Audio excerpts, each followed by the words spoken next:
ಜಿಲ್ಲೆ ಮೊಳಕಾಲ್ಮೂರು ತಾಲೂಕು ನಾಯಕನಹಟ್ಟಿ ಪಟ್ಟಣದ ವಾಲ್ಮೀಕಿ ವೃತ್ತದಲ್ಲಿ ರೈತ ಸಂಘಟನೆ ಮತ್ತು ಕನ್ನಡ ಪರ ಸಂಘಟನೆಗಳ ವತಿಯಿಂದ ನಾಯಕನಹಟ್ಟಿಯ ಹಲವಾರು ಬೇಡಿಕೆಗಳ ಈಡೇರಿಕೆಗಾಗಿ ಒತ್ತಾಯಿಸಿ 2 ದಿನಗಳ ಕಾಲ ಉಪವಾಸ ಸತ್ಯಾಗ್ರಹ ಹಮ್ಮಿಕೊಳ್ಳಲಾಗಿತ್ತು.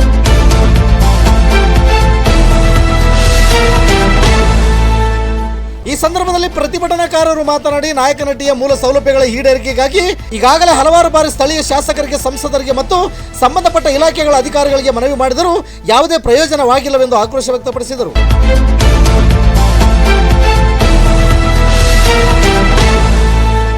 ನಾಯಕನಹಟ್ಟಿ ಪುಣ್ಯಕ್ಷೇತ್ರಕ್ಕೆ ಅನ್ಯ ರಾಜ್ಯಗಳಿಂದ ಶ್ರೀ ಗುರು ತಿಪ್ಪೇರುದ್ರಸ್ವಾಮಿ ದೇವಾಲಯಕ್ಕೆ ಪ್ರತಿದಿನ ಸಾವಿರಾರು ಭಕ್ತರು ಆಗಮಿಸುತ್ತಿದ್ದು, ಇಲ್ಲಿ ಸೂಕ್ತವಾದ ಸರ್ಕಾರಿ ಬಸ್ ನಿಲ್ದಾಣ ಮತ್ತು ಸಮಯಕ್ಕೆ ಸರಿಯಾಗಿ ಸರ್ಕಾರಿ ಬಸ್ಗಳು ಇಲ್ಲದ ಕಾರಣ ರಾಜ್ಯ ಸರ್ಕಾರದ ಶಕ್ತಿ ಯೋಜನೆಯಿಂದ ಇಲ್ಲಿನ ಮಹಿಳೆಯರು ಸಂಪೂರ್ಣ ವಂಚಿತರಾಗಿದ್ದು, ನಾಯಕನಹಟ್ಟಿ ಪಟ್ಟಣದಿಂದ ದಾವಣಗೆರೆ, ಚಿತ್ರದುರ್ಗ, ಬಳ್ಳಾರಿ, ತುಮಕೂರು ಕಡೆ ಬಸ್ಸಿನ ಸಂಚಾರ ಮಾಡುವ ಮಹಿಳಾ ಪ್ರಯಾಣಿಕರು ಖಾಸಗಿ ಬಸ್ಸಿನ ಮೊರೆ ಹೋಗುತ್ತಿದ್ದಾರೆ. ಆದ ಕಾರಣ ನಾಯಕನಹಟ್ಟಿ ಪಟ್ಟಣಕ್ಕೆ ಸುಸಜ್ಜಿತವಾದ ಬಸ್ ನಿಲ್ದಾಣ ಮತ್ತು ಸಮಯಕ್ಕೆ ಸರಿಯಾಗಿ ಹೆಚ್ಚುವರಿ ಸರ್ಕಾರಿ ಬಸ್ಸಿನ ವ್ಯವಸ್ಥೆ ಕಲ್ಪಿಸಬೇಕು ಹಾಗೂ ಕೂಲಿ ಮಾಡಿ ಜೀವನ ನಡೆಸುವ ಇಲ್ಲಿನ ಜನರು ಆರ್ಥಿಕವಾಗಿ ಹಿಂದುಳಿದಿದ್ದು, ಮಕ್ಕಳ ಮುಂದಿನ ವಿದ್ಯಾಭ್ಯಾಸಕ್ಕಾಗಿ ಸರ್ಕಾರಿ ಶಾಲಾ ಕಾಲೇಜು ಇಲ್ಲದೆ ಹೆಚ್ಚಿನ ಶುಲ್ಕ ನೀಡಿ ಖಾಸಗಿ ಶಾಲಾ ಕಾಲೇಜುಗಳಿಗೆ ದಾಖಲಿಸುತ್ತಿದ್ದಾರೆ. ಆದ್ದರಿಂದ ನಾಯಕನಹಟ್ಟಿ ಪಟ್ಟಣದಲ್ಲಿ ಕರ್ನಾಟಕ ಪಬ್ಲಿಕ್ ಶಾಲೆ, ಸರ್ಕಾರಿ ಪ್ರೌಢಶಾಲೆ, ಸರ್ಕಾರಿ ಐಟಿಐ ಕಾಲೇಜ್, ಸರ್ಕಾರಿ ಪದವಿ ಪೂರ್ವ ಕಾಲೇಜು ಮಂಜೂರು ಮಾಡಬೇಕು ಮತ್ತು ರೈತರ ಮನೆಗಳಲ್ಲಿ, ರೈತರ ಜಮೀನುಗಳಲ್ಲಿ ವಿದ್ಯುತ್ ಅವಘಡ ಉಂಟಾದರೆ ತಕ್ಷಣ ಅಗ್ನಿಶಾಮಕ ಠಾಣೆಯ ಸಿಬ್ಬಂದಿ ಸ್ಥಳಕ್ಕೆ ಧಾವಿಸಿ ಅವಘಡ ತಪ್ಪಿಸಲು ಸುಮಾರು 1 ರಿಂದ 2 ಗಂಟೆಗಳ ಕಾಲ ಸಮಯ ಬೇಕಾಗುತ್ತದೆ. ಆದ್ದರಿಂದ ನಾಯಕನಹಟ್ಟಿ ಪಟ್ಟಣಕ್ಕೆ ಅಗ್ನಿಶಾಮಕ ಠಾಣೆ ಮಂಜೂರು ಮಾಡಬೇಕು ಎನ್ನುವ ಹಲವಾರು ಹಕ್ಕೊತ್ತಾಯಗಳ ಮನವಿ ಪತ್ರವನ್ನು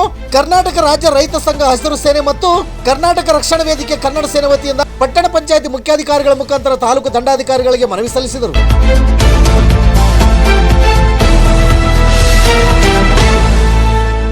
ಕೇಂದ್ರ ಸರ್ಕಾರ, ರಾಜ್ಯ ಸರ್ಕಾರ ನಾಯಕನಹಟ್ಟಿ ಅಭಿವೃದ್ಧಿ ಕಡೆ ಗಮನ ಕೊಡಿ. ಇದರ ಬಗ್ಗೆ ನಿರ್ಲಕ್ಷ್ಯ ಮಾಡಿದರೆ ಮುಂದಿನ ದಿನಗಳಲ್ಲಿ ಎಲ್ಲ ಸಂಘಟನೆಗಳ ಸಮ್ಮುಖದಲ್ಲಿ ಕಾಲ್ನಡಿಗೆ ಮೂಲಕ ನಾಯಕನಹಟ್ಟಿಯಿಂದ ವಿಧಾನಸೌಧದವರೆಗೆ ಪಾದಯಾತ್ರೆ ಮಾಡುತ್ತವೆ ಎಂದು ಎಚ್ಚರಿಕೆ ನೀಡಿದರು.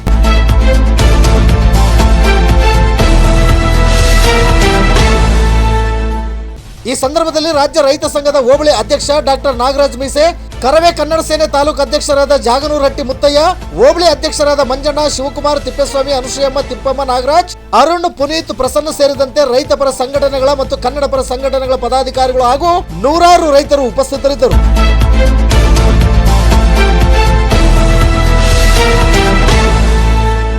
ನಿತ್ಯ ನಿರಂತರ ಸುದ್ದಿಗಾಗಿ ಗರುಡ ನ್ಯೂಸ್ ವೀಕ್ಷಿಸಿ. ಸುದ್ದಿ ನಿಮ್ಮದು, ಸದ್ದು ನಮ್ಮದು.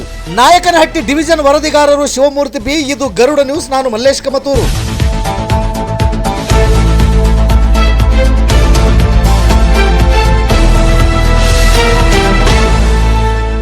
ಇಲ್ಲಿ ಯಾವ ಉದ್ದೇಶಕ್ಕಾಗಿ ನೀವು ಮಾಡ್ತಿದ್ದೀರಾ ಸರ್? ಇದು ಕರ್ನಾಟಕ ರಾಜ್ಯದಲ್ಲಿಯೇ ಅತಿ ದೊಡ್ಡ ಜಾತ್ರೆ ನಡೆಯುವಂತಹ ಪುಣ್ಯಕ್ಷೇತ್ರ ಶ್ರೀ ಗುರು ತಿಪ್ಪೇರುದ್ರಸ್ವಾಮಿ ನೆಲೆಸಿರ್ತಕ್ಕಂಥ ಹಾಗೂ ಹಟ್ಟಿ ಮಲ್ಲಪ್ಪ ನಾಯಕನ ಸಂಸ್ಥಾನವಾದಂತಹ ಈ ಪುಣ್ಯಕ್ಷೇತ್ರದಲ್ಲಿ 3 ರಾಜ್ಯಗಳಿಂದ ನಾಯಕನಹಟ್ಟಿಗೆ ಬಂದು ಜಾತ್ರಾ ಮಹೋತ್ಸವವನ್ನು ನೆರವೇರಿಸುವಂತಹ ಒಂದು ಸಂದರ್ಭದಲ್ಲಿ ಸ್ವತಂತ್ರ ಬಂದು ಇಷ್ಟು ವರ್ಷ ಆದ್ರೂ ಯಾವುದೇ ಪಕ್ಷಗಳು ಬಂದು ಹೋದ್ರೂ, ಯಾವುದೇ ರಾಜಕಾರಣಿಗಳು ಬಂದು ಹೋದ್ರೂ ನಮ್ಮ ನಾಯಕನಹಟ್ಟಿಯನ್ನು ಸಂಪೂರ್ಣವಾಗಿ ತಿರಸ್ಕರಿಸಿದ್ದಾರೆ ಸ್ವಾಮಿ.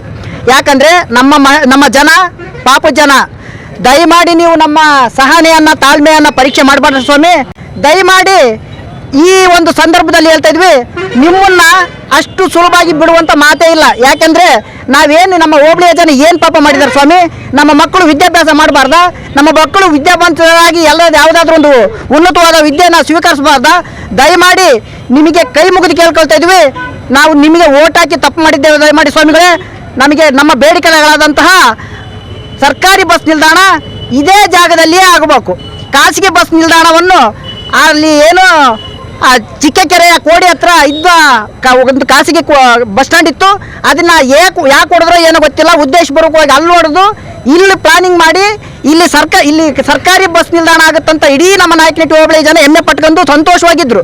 ಯಾವಾಗ ಅದನ್ನು ಖಾಸಗಿ ಬಸ್ಸು ನಿಲ್ದಾಣ ಅಂತಂದು ಶಂಕುಸ್ಥಾಪನೆ ಮಾಡಿದ್ರು ನಮ್ಮ ಶಾಸಕರು, ಅವತ್ತೇ ಇಡೀ ನಮ್ಮ ಹೋಬಳಿ ಜನ ತಿಳ್ಕೊಂಡ್ರು, ಸ್ವಾಮಿ ದಯಮಾಡಿ ಅದು ಸರ್ಕಾರಿ ಬಸ್ ಸ್ಟ್ಯಾಂಡ್ ಆಗಬೇಕು, ಅದರಂತೆಯೇ ಪದವಿ ಪೂರ್ವ ಕಾಲೇಜು ನಮ್ಮ ಹೆಣ್ಣು ಮಕ್ಕಳು ಇದುವರೆಗಾಯ್ತು.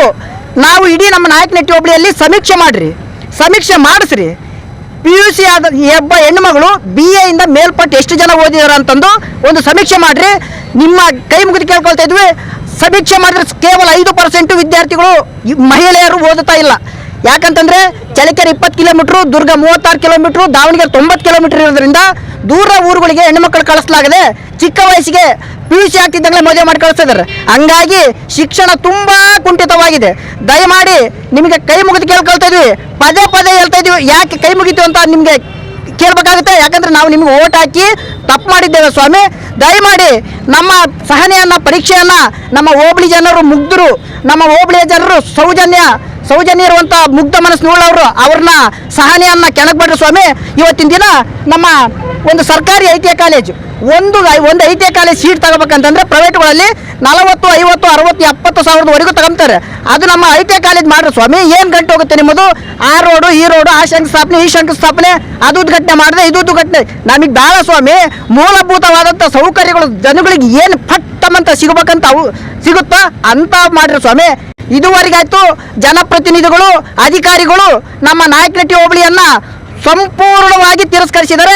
ಇದ್ರ ಉತ್ತರ ನಾವು ಮುಂದಿನ ದಿನಗಳಲ್ಲಿ ಕೊಡ್ತೀವಿ ಅಂತಂದು ಕರ್ನಾಟಕ ರಾಜ್ಯ ರೈತ ಸಂಘ ಹಾಗೂ ಹಸಿರು ಸೇನೆ ಡಾಕ್ಟರ್ ವಾಸುದೇವ ಮೇಟಿಮಠದ ವತಿಯಿಂದ ಹಾಗೂ ಕರ್ನಾಟಕ ರಕ್ಷಣಾ ವೇದಿಕೆ ಕನ್ನಡ ಸೇನೆ ವತಿಯಿಂದ ನಾವು ಅವರಿಗೆ ಎಚ್ಚರಿಕೆಯನ್ನು ಕೊಡೋ ಮೂಲಕ ಅವ್ರನ್ನ ನಾವು ತುಂಬಾ ವಿನಯದಿಂದ ಕೇಳ್ಕೊಳ್ತಾ ಇದ್ದೀವಿ ಸ್ವಾಮಿ. ಈ ರೈತ ಸಂಘದ ಹೋಬಳಿ ಅಧ್ಯಕ್ಷರಾಗಿರುವಂತಹ ನಾಗರಾಜ್ ಮಿಸಿ ಅವರು ಮಾತಾಡಿದ್ರು. ಹಾಗೆ ಈಗ ಇಲ್ಲಿ ಕರ್ನಾಟಕ ರಕ್ಷಣಾ ವೇದಿಕೆ ಕನ್ನಡ ಸೇನೆ ತಾಲೂಕು ಅಧ್ಯಕ್ಷರಾದಂತಹ ಮುತ್ತಣ್ಣವರು ಏನು ಹೇಳ್ತಿದ್ದಾರೆ ನೋಡೋಣ.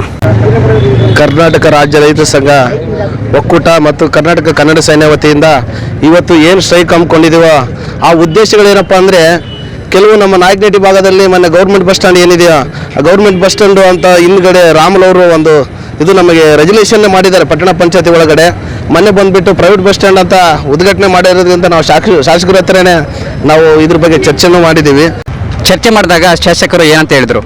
ಚರ್ಚೆ ಮಾಡಿದಾಗ ಏನಂತ ಹೇಳಿದ್ರೆ, ನೀವು ನಿಮ್ಮ ಪ್ರತಿಯನ್ನು ನಾವು ಸಾರಿಗೆ ಸಚಿವರಿಗೆ ರಾಮಲಿಂಗಾರೆಡ್ಡಿ ಅವರಿಗೆ ಕಳಿಸ್ಕೊಡ್ತೀವಿ, ಆ ಪ್ರತಿಯನ್ನು ನಿಮಗೂ ಮತ್ತೆ ಹಿಂದಿರುಗಿಸ್ತೀವಿ ಅಂತ ಅವರು ಹೇಳಿದ್ದಾರೆ. ಅದ್ರ ಜೊತೆಗೆ ನಮ್ಮ ನಾಯಕನಹಟ್ಟಿ ಹೋಬಳಿಯಲ್ಲಿ ಏನೀಗ ಶಾಲೆಗಳು ಅಂದ್ಕೊಂಡ್ರೆ ಶಾಲೆ ಅಂತ ಎಲ್ಲ ನಮ್ಮ ಹೋಬಳಿ ಅಧ್ಯಕ್ಷರು ನಾಗರಾಜ್ ಮಿಶಿ ಅವರು ಹೇಳಿದ್ದಾರೆ. ಅದ್ರ ಪ್ರಕಾರನೇ ಎಲ್ಲ ಕೆಲವು ಐ ಟಿ ಐ ಕಾಲೇಜುಗಳು ಕೆಲವು ಮತ್ತು ನಮ್ಮ ನಾಯಕನಹಟ್ಟಿ ಹೋಬಳಿ ಬಂದುಬಿಟ್ಟು ಬರಪೀಡಿತ ಪ್ರದೇಶ. ಯಾಕಪ್ಪ ಅಂದರೆ ನಮ್ಮ ಬರಪೀಡಿತ ಪ್ರದೇಶ ಆಗಿರೋದ್ರಿಂದ ಸುಮಾರು ಹಳ್ಳಿಗಳಿಂದ 43 ಹಳ್ಳಿ ಏನಿದಾವೋ ಆ 43 ಹಳ್ಳಿ ಒಂದು 200-250 ಟೆಂಪೋಗಳು ಮಾಡ್ಕೊಂಡಿದ್ದಾರೆ. ಎಲ್ಲ ಬೇರೆ ಕಡೆ ಗೂಳಿ ಹೋಗ್ಬೇಕು, ಜೀವನ ಮಾಡಬೇಕು ಅಂಥ ಪರಿಸ್ಥಿತಿಯಲ್ಲಿ ನಮ್ಮ ನಾಯಕನಹಟ್ಟಿ ಅಂಥ ಸ್ಥಿತಿಯಲ್ಲಿದೆ. ಅಂಥ ಸ್ಥಿತಿಯಲ್ಲಿ ಇದ್ದು ಕೂಲಿ ಮಾಡಿಬಿಟ್ಟು ಮಕ್ಕಳು ಓದಿಸಿದ್ರೆ ಟೈಮ್ ಸರಿಯಾಗಿ ಬಸ್ಸಿಗೆ ಹೋಗೋಕ್ಕೆ ಚಾರ್ಜ್ಗಿರಲ್ಲ ಅವ್ರಿಗೆ, ಪ್ರೈವೇಟ್ ಬಸ್ಸಿಗೆ ಹೋಗೋಕ್ಕೆ. ಅದೇ ಗೌರ್ಮೆಂಟ್ ಬಸ್ ಅಂತ ಮಾಡಿದ್ರೆ ವರ್ಷಕ್ಕೊಂದ್ಸರಿ ಒಂದು ಪ್ರತಿ ಕೊಡ್ತಾರೆ ಅವ್ರಿಗೆ. ಒಂದು ಸಲ ಅಮೌಂಟ್ ಕಟ್ಟಿದ್ರೆ ಒಂದು ಪ್ರತಿ ಕೊಡ್ತಾರೆ. ಆ ಪ್ರತಿ ಮೂಲಕ ಅವರು ವರ್ಷದವರೆಗೂ ಇಲ್ಲಿಂದ ಚಳಿಕೆರೆಗಾದ್ರೂ ಬೇರೆ ದುರ್ಗಕ್ಕಾದ್ರೂ ಹೋಗೋಕ್ಕೆ, ಗೌರ್ಮೆಂಟ್ ಬಸ್ ಸ್ಟ್ಯಾಂಡ್ಗೆ ಹೋಗೋಕ್ಕೆ ಅನುಕೂಲಗಳಾಗ್ತಿದ್ದಾವೆ. ಅದರಿಂದ ನಮಗೆ ಕೂಡಲೇ ನೀವು ಏನು ಮಾಡ್ತೀರಾ, ನಮ್ಮ ಮಾನ್ಯ ಶಾಸಕರಲ್ಲಿ ಮನವಿ ಮಾಡ್ಕೊಳ್ಳೋದು ಇಷ್ಟೇ, ನಮಗೆ ಏನಾದರೂ ನೀವು ಪ್ರಯತ್ನದಿಂದ ಗೌರ್ಮೆಂಟ್ ಬಸ್ ಸ್ಟ್ಯಾಂಡು ನಿರೀಕ್ಷೆ ಮಾಡಿಕೊಟ್ರೆ ಇದಕ್ಕಿಂತ ಒಳ್ಳೆಯ ಸಾಹಸ ಏನೂ ಇಲ್ಲ ಅಂತ ಹೇಳಿ ನನ್ನ ಮಾತನ್ನು ಮುಗಿಸ್ತೀನಿ. ಜೈರು ಇದ್ದಾರೆ, ಮತ್ತು ಕರ್ನಾಟಕ ರಕ್ಷಣಾ ವೇದಿಕೆ ಕನ್ನಡ ಸೇನೆ ಪದಾಧಿಕಾರಿಗಳು ಸಹ ಇದ್ದಾರೆ. ಇಲ್ಲಿನ ಕೊರತೆಗಳ ಬಗ್ಗೆ ಅವರು ಏನು ಹೇಳ್ತಿದ್ದಾರೆ ಅಂತ. ಇವತ್ತೇನು ನಾಯಕನಹಟ್ಟಿಯಲ್ಲಿ ರೈತ ಸಂಘ ಮತ್ತು ಕನ್ನಡ ಪರ ಸಂಘಟನೆಗಳು ಹೋರಾಟ ಸತ್ಯಾಗ್ರಹವನ್ನು ಹಮ್ಮಿಕೊಂಡಿದ್ದಾರೋ ಇವರ ಉದ್ದೇಶ ತುಂಬ ಉತ್ತಮವಾಗಿದೆ. ಸುಮಾರು 20 ವರ್ಷದ ಹಿಂಚೆ ಈ ನಾಯಕನಹಟ್ಟಿ ಅಭಿವೃದ್ಧಿ ಆಗಬೇಕಾಗಿತ್ತು, ಆದರೆ ನಾಯಕನಹಟ್ಟಿ ಅಭಿವೃದ್ಧಿಯಿಂದ ವಂಚಿತವಾಗಿದೆ. ಇದಕ್ಕೆ ಕಾರಣ ಏನಂದರೆ ನರಸತ್ತ ಸರ್ಕಾರಗಳೇ ಕಾರಣ ಅಂತ ನಾವು ಇವತ್ತು ನೇರವಾಗಿ ಹೇಳೋದಕ್ಕೆ ಇಷ್ಟಪಡ್ತೀನಿ. ಎಷ್ಟೋ ಸಂಸದರು ಮತ್ತು ಶಾಸಕರಿಗೆ ನಾವು ಈ ಭಾಗದಲ್ಲಿ ಮನವಿ ಪತ್ರ ಕೊಟ್ಟಿದ್ದೀವಿ, ಆದರೆ ಆ ಮನವಿ ಪತ್ರವನ್ನು ಕಸದ ಬುಟ್ಟಿಗೆ ಎಸೆದಿದ್ದಾರೆ. ಇನ್ನು ಮುಂದೆ ಇದೇ ರೀತಿ ಏನಾದರೂ ಕಸದ ಬುಟ್ಟಿಗೆ ಎಸೆಯುವಂಥ ಕಾರ್ಯಕ್ರಮ ಮಾಡಿದರೆ ಮುಂದೆ ಬರುವಂಥ ರಾಜಕಾರಣಿಗಳನ್ನು ಸಹ ಕಿತ್ತುವಸೆಯುವಂಥ ಕೆಲಸನ ಈ ಸಂಘಟನೆಗಳ ಮೂಲಕ ನಾವು ಮಾಡ್ತೀವಿ ಅಂತ ಹೇಳ್ತಾ, ಕರ್ನಾಟಕ ರಕ್ಷಣಾ ವೇದಿಕೆ ಕನ್ನಡ ಸೇನೆ ಹಾಗೂ ರೈತಪರ ಸಂಘಟನೆಗಳು ಸುಮಾರು ವರ್ಷಗಳಿಂದ ಬೇಡಿಕೆ ಇದೆ. ನಾಯಕನಹಟ್ಟಿಯಲ್ಲಿ ಯಾವುದೇ ಸರ್ಕಾರಿ ಶಾಲೆ, ಹಾಸ್ಟೆಲ್ಲು ಮತ್ತು ಬಸ್ ಸ್ಟ್ಯಾಂಡು, ನಿಲ್ದಾಣ, ಸರ್ಕಾರಿ ಬಸ್ಸುಗಳು ಸಹ ಇಲ್ಲಿ ಸಿಗ್ತಿಲ್ಲ, ವಂಚಿತರಾಗಿದ್ದಾರೆ. ದಯವಿಟ್ಟು ಇಲ್ಲಿನ ಸ್ಥಳೀಯ ಶಾಸಕರು, ಸಂಸದರು, ಸಚಿವರು ಸಹ